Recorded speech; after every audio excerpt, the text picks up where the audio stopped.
गुलाब में खुशबू तो बहुत अच्छी होती है, इसका सौंदर्य भी अप्रतिम है। और गुलाब के जो गुण है ना, वो और गजब के हैं। यह पेट के लिए, मस्तिष्क के लिए, एसिडिटी के लिए परम औषधि है। ये देसी गुलाब है। आजकल गुलाब ऐसे आ गए हैं फूल जिनमें खुशबू नहीं आती, और ऐसे गुलाब के फूल आ गए हैं आजकल ट्रीटेड कि वो एक बुका लेकर के आया, बोले जी 50,000 रुपये का है और ये जब तक रहेगा अनलिमिटेड काल के लिए, इसकी खुशबू भी रहेगी और इसका सौंदर्य भी रहेगा। और मैंने देखा उसमें खुशबू तो अच्छी थी। और हाँ, आज मैं जो बताने वाला हूँ वो गुलाब से बनने वाले गुलकंद के बारे में बात करने वाला हूँ। अब लो, इसकी ये पंखुड़ियाँ ली ऐसे, अभी गुलाब पूरा परिपक्व हो चुका है, इसी का गुलकंद हम बनाते हैं।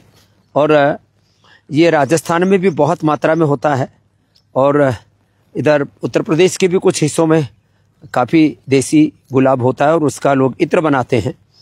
इसका इत्र भी लाखों रुपए में बिकता है।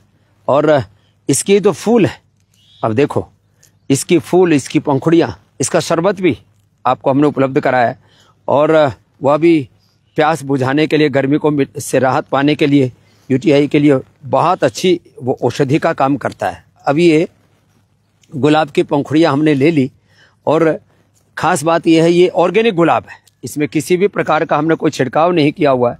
और मैंने एक एक पंखुड़ी को देखा है, कोई उसमें किसी भी प्रकार का वो भी नहीं है। ये डंठल निकाल देते हैं अलग से और ये फूल रखते हैं। तो ऐसे ये गुलाब के पुष्प लेकर के, और इसमें अब गुलकंद बनाने का तरीका है, एक तो मिश्री के जैसे छोटे छोटे हमने कण ले लिए। अभी मिश्री के कण ले लिए, इसको ऐसे डाल दिया, इसको ऐसे साथ कूटेंगे तो ये कूट जाएगा, इसके साथ ये एक तरह से घुट जाएगा। इसको ऐसे कूट लेते हैं मिश्री के साथ, तो इसकी कुटाई घुटाई हो जाती है। और आप इसमें थोड़ी मात्रा में, अब देखो ये बन करके तैयार हो गया। पहले फूला फूला रख रहा था, अब तलहटी में बैठ गया, मिश्री के साथ बढ़िया कुटाई हो जाती है।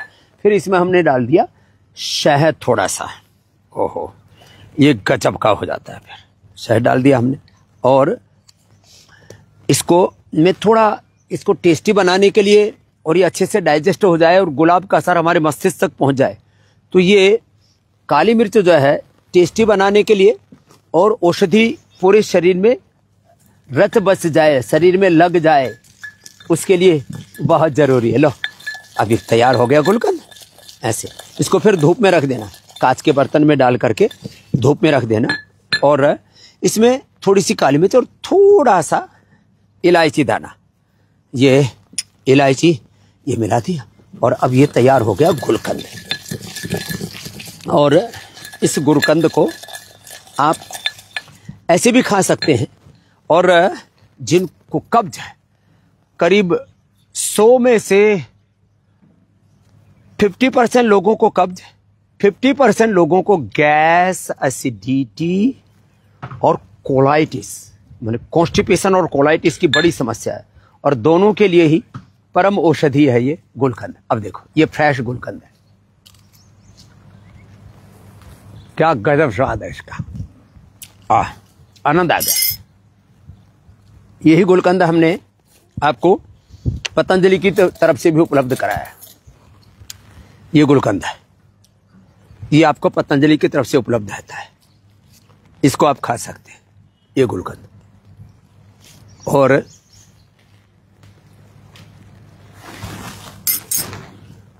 खास बात और बताना चाहता हूँ,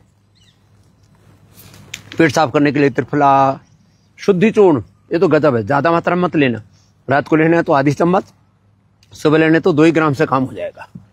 ये गर्म पानी के साथ लेना, त्रिफला, शुद्धि चूर्ण, उदरकल्प चूर्ण, दिव्य चूर्ण, अभयारिष्ट बहुत सौम्य है, बच्चों को भी दे देना। एक और गजब है ईसबगोल, शुद्धतम ईसबगोल भी, ये बहुत कम लोगों को पता है। पतंजलि चिकित्सालय आरोग्य केंद्र मेगा स्टोर पर तो ये सबको मिलता ही है। 1 चम्मच आपने ये डाल दिया दूध में, गर्म दूध में डाल के लेंगे तो एक कब्ज के लिए और यदि आप इसको डाल करके लेते हैं ठंडे दूध में तो ये गर्मी के लिए, ओहो खीर सी बन गई। ठंडे दूध में तो ऐसा लग रहा है जैसे कोई बहुत बड़ा पकवान मिल गया हो। गर्म दूध में कब्ज के लिए, एसिडिटी के लिए ठंडे दूध में, और जिनको कोलाइटिस आम संग्रहणी है उनको दही छाछ में इसबगोल लेना चाहिए। इसबगोल पतंजलि का मिलता है, बहुत कम लोगों को पता है। गुलकंद पतंजलि का मिलता है, बहुत कम लोगों को पता है। हनी का तो पता है। शुद्धि चूर्ण भी पेट साफ करने के नाम पर बाजार में जो चूर्ण मिलते हैं उसमें लोग डालते हैं सनाए पत्ती, बहुत ज्यादा नमक, और उससे आपकी आंतें खराब हो जाती हैं। बहुत से लोगों की तो किडनी तक खराब हो जाती है। तो बहुत ही ज्यादा भयंकर कब्ज है तो शुद्धि चूर्ण सप्ताह में, या कभी बहुत ज्यादा कब्ज हो गया तो ले लिया, नहीं तो सबसे बेस्ट है ये दूध, गर्म दूध में इसबगोल ले, जिनको एसिडिटी या ठंडे दूध मिले। और एक और रेसिपी बताता हूँ। इसमें हमने गर्म दूध में इसबगोल डाल दिया और उसमें थोड़ा सा गुलकंद, ये तो फ्रेश बना है, ये डाल देता हूँ, ये मिला दिया। लो, अब ये एक नई रेसिपी होगी। इसके लेने से तो फिर न गैस, न कब्ज, न एसिडिटी, न कोलाइटिस, कुछ नहीं। और इम्यूनिटी की आज बात चारों तरफ हो रही है। इम्यूनिटी के लिए, लॉन्गिविटी के लिए, 100 साल तक आपकी आंतें, लीवर अच्छा रहे, पास, फिसर, फिस्टुला, गैस, कब्ज, एसिडिटी कुछ ना रहे, पेट में कोई उपद्रव ना रहे, और पेट, पाचन तंत्र अच्छा तो प्रतिरक्षा तंत्र, इम्यूनिटी भी अच्छी रहेगी, लॉन्गिविटी होगी और जिंदगी बहुत आराम से गुजरेगी। तो आज का जो फार्मूला बताया है ये सब तक पहुंचाना, और यदि पेट फिट तो लाइफ रहेगी आपकी हिट।